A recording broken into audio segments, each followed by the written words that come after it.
अगर मैं आपको बोलूं कि एक स्टॉक सिर्फ 2 रुपए का है और दूसरा 2000 का है, तो आप कौन सा खरीदोगे? अक्सर लोग सस्ता देख के ले लेते हैं, लेकिन यही सबसे बड़ी गलती होती है। हर स्टॉक का प्राइस उसकी वैल्यू नहीं होती, उसका टाइप होता है। और अगर आपको स्टॉक्स के टाइप का नहीं पता है तो आप इन्वेस्टिंग का गेम बिना रूल समझे खेल रहे हो। तो चलिए इस वीडियो में हम डिटेल में समझते हैं इंडियन स्टॉक मार्केट का हर major stock type with examples, ताकि आप पहली ही बार में एक स्मार्ट इन्वेस्टर बन जाएं। लेट्स बिगिन, चार्ट देखो पैसा कमाओ। तो चलिए स्टार्ट करते हैं वीडियो को। पार्ट 1 पहले हम डिस्कस करेंगे मार्केट कैपिटलाइजेशन बेस्ड स्टॉक्स, जिसमें हम 3 स्टॉक्स को डिस्कस करेंगे डिटेल में। First blue chip stocks, second mid cap stocks and third small cap stocks. सबसे पहले बात करते हैं ब्लू चिप स्टॉक्स के बारे में।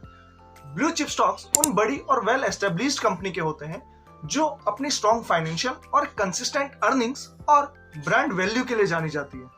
ये कंपनीज इंडस्ट्री लीडर होती है और उनका लॉन्ग टर्म परफॉर्मेंस स्टेबल होता है।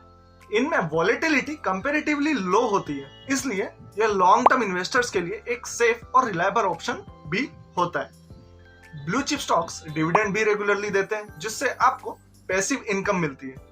इनका बिजनेस मॉडल मैच्योर होता है और ये कंपनीज मार्केट के डाउन टर्न्स में भी बढ़िया परफॉर्म कर लेती है। अगर आप एक बिगिनर हो या पोर्टफोलियो में स्टेबिलिटी चाहते हो तो ब्लू चिप स्टॉक्स आपके लिए एक बेटर ऑप्शन हो सकता है। Examples of blue chip stocks are Reliance Industries, Infosys and HDFC bank. अब बात करते हैं सेकेंड स्टॉक के बारे में, mid cap stocks. Mid cap stocks ऐसी कंपनीज के होते हैं जो अभी ग्रोथ फेज में होती है।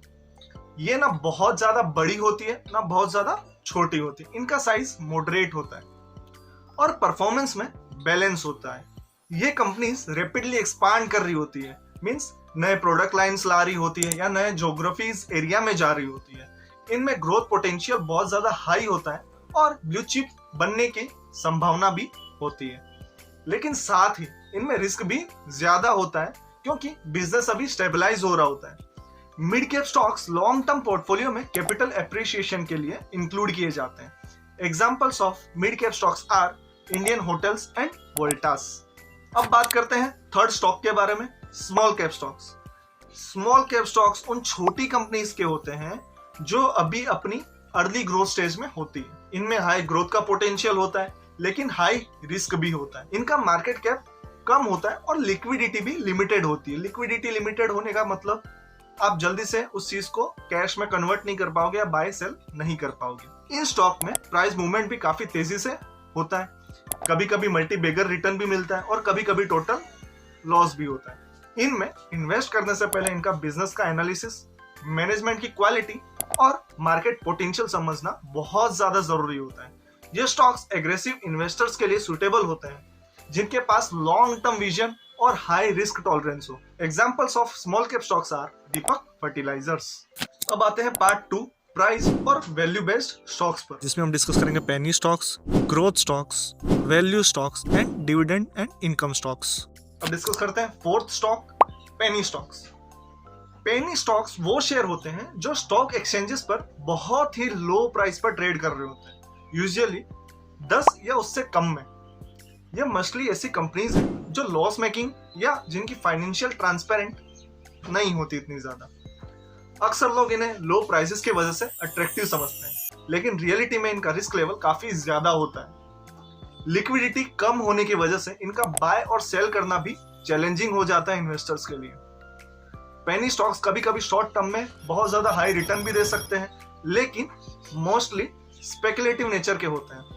सिर्फ डीप रिसर्च और रिस्क अंडरस्टैंडिंग के बाद ही इन्वेस्ट करना पेनी स्टॉक्स के अंदर। एग्जांपल्स ऑफ पेनी स्टॉक्स, कनानी industries and Mittal lifestyle limited. अब बात करते हैं फिफ्थ स्टॉक के बारे में, ग्रोथ स्टॉक्स। ग्रोथ स्टॉक्स वो कंपनीज होती है जो अपनी असली सेल्स और प्रॉफिट को कंसिस्टेंटली हाई रेट से ग्रो कर रही होती है। ये स्टॉक्स ज्यादातर अपने प्रॉफिट को डिविडेंड देने के बजाय बिजनेस में री इन्वेस्ट करते हैं ताकि एक्सपांशन और इनोवेशन में ग्रोथ हो सके।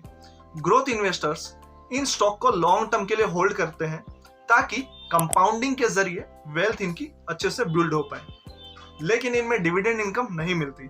अगर मार्केट में करेक्शन आता है तो ये स्टॉक्स ज्यादा गिर भी सकते हैं, इनमें इन्वेस्ट करने के लिए पेशेंस और स्ट्रॉन्ग बिलीफ चाहिए होता है कंपनी के बिजनेस मॉडल पर। Examples like D mart, Avenue supermart and Bajaj finance.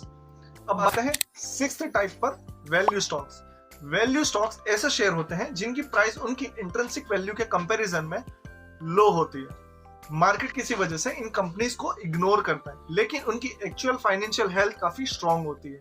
जब मार्केट में उनकी असली वैल्यू को पहचानता है, तब इन स्टॉक्स में स्ट्रॉन्ग प्राइसिज्म देखने को मिलता है। वैल्यू इन्वेस्टिंग वॉरेन बफे की फेवरेट स्ट्रेटेजी है, जिसमें आप सस्ता और क्वालिटी स्टॉक खरीदते हो। लेकिन इन स्टॉक्स में पेशेंस इंपॉर्टेंट होता है, क्योंकि मार्केट कब इन्हें वैल्यू करेगा इसका कोई टाइमलाइन फिक्स नहीं होता। एनालिस्ट रिपोर्ट्स और बैलेंस शीट पढ़ना जरूरी होता है। एग्जाम्पल, जैसे आपने आईटीसी का शेयर देखा होगा, ड्यूरिंग 2017 टू 2021 के अराउंड वो एक ही प्राइस रेंज में था, बट जब आफ्टर 2021 कोविड के बाद उसने काफी अच्छा इन्वेस्टर्स को रिटर्न बना कर दिया। अब आते हैं 7 टाइप पर, डिविडेंड और इनकम स्टॉक्स पर।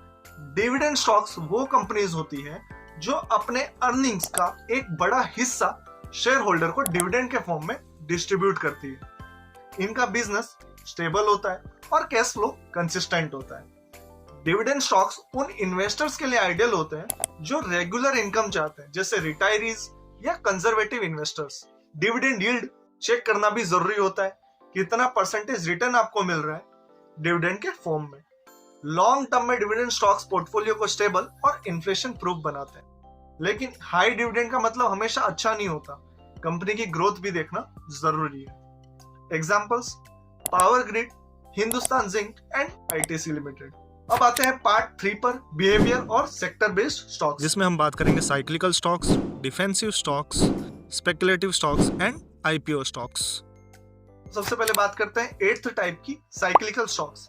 साइक्लिकल स्टॉक्स उन इंडस्ट्रीज के होते हैं जो इकोनॉमी साइकिल के साथ फ्लक्चुएट करते हैं। जब इकोनॉमी ग्रो करती है तब ये स्टॉक्स अच्छा परफॉर्म करते हैं, और जब रिसेशन आता है तो ये गिर जाते हैं। इन इंडस्ट्रीज में डिमांड इकोनॉमिक एक्टिविटी पे डिपेंड होती है, जैसे auto, steels, constructions, etc। Stocks में एंट्री और एग्जिट का टाइम बहुत इंपॉर्टेंट होता है। अगर आप करेक्ट टाइम पे एंट्री लेते हैं इकोनॉमिक रिकवरी के दौरान, तो ये मल्टीबैगर रिटर्न दे सकते हैं। लेकिन अगर आप पीक पे इन्वेस्ट करते हो तो हैवी लॉसेस भी हो सकते हैं। इकोनॉमिक न्यूज और सेक्टर एनालिसिस इनमें क्रिटिकल होते हैं। Examples, Tata Steels, Mahindra and Mahindra and Godrej Properties. अब बात करते हैं 9th type, defensive stocks. Defensive stocks वो कंपनीज होती है जिनके प्रोडक्ट्स हर सिचुएशन में लोग यूज करते हैं, चाहे इकोनॉमी अच्छी हो या खराब हो। इनका डिमांड कंसिस्टेंट रहता है, इसलिए अर्निंग स्टेबल होती है। ये रिसेशन प्रूफ माने जाते हैं और इन्वेस्टर्स के पोर्टफोलियो में प्रोटेक्शन प्रोवाइड करते हैं। ऐसे स्टॉक्स ज्यादा ग्रोथ नहीं देते, लेकिन लॉन्ग टर्म में रिलायबल रिटर्न्स जरूर देते हैं। इनमें वॉलेटिलिटी कम होती है। पोर्टफोलियो का बेस बनाने के लिए डिफेंसिव स्टॉक्स का होना जरूरी है, स्पेशली जब मार्केट में अनसर्टेनिटी हो। एफएमसीजी, फार्मा और यूटिलिटी सेक्टर्स में ऐसे स्टॉक्स मिलते हैं। Examples, HUL, Nestle India and Colgate. अब आते हैं 10th टाइप, स्पेकुलेटिव स्टॉक्स पर। स्पेकुलेटिव स्टॉक्स ऐसे होते हैं जिनके फंडामेंटल्स वीक होते हैं या अनसर्टेन होते हैं, लेकिन मार्केट में इनके फ्यूचर प्रोस्पेक्ट्स या रूमर्स के चलते हाइप बन जाते हैं। इनमें शॉर्ट टर्म में प्राइस एक्शंस काफी होता है, लेकिन लॉन्ग टर्म में डाउनफॉल भी देखने को मिलता है। इनका बिजनेस क्लियर नहीं होता, डेट ज्यादा होता है, या इनके फाइनेंशियल ट्रांसपेरेंट नहीं होते। सिर्फ मोमेंटम और न्यूज पे ये स्टॉक्स चलते हैं। इनमें इन्वेस्ट करना हाई रिस्क हाई रिवॉर्ड वाला गेम होता है। बिगिनर्स को इन स्टॉक्स से दूर रहना चाहिए। Examples like Vodafone idea and Reliance power. अब आते हैं 11th type, IPO stocks. IPO means initial public offering. IPO वो प्रोसेस होता है जिसमें प्राइवेट कंपनीज अपने शेयर्स पहली बार पब्लिक को ऑफर कर रही हो। आईपीओ स्टॉक्स लिस्टिंग के दिन शॉर्ट टर्म गेन्स भी देते हैं, इसे लिस्टिंग गेन्स कहते हैं। लेकिन हर आईपीओ सक्सेसफुल हो ऐसा नहीं होता।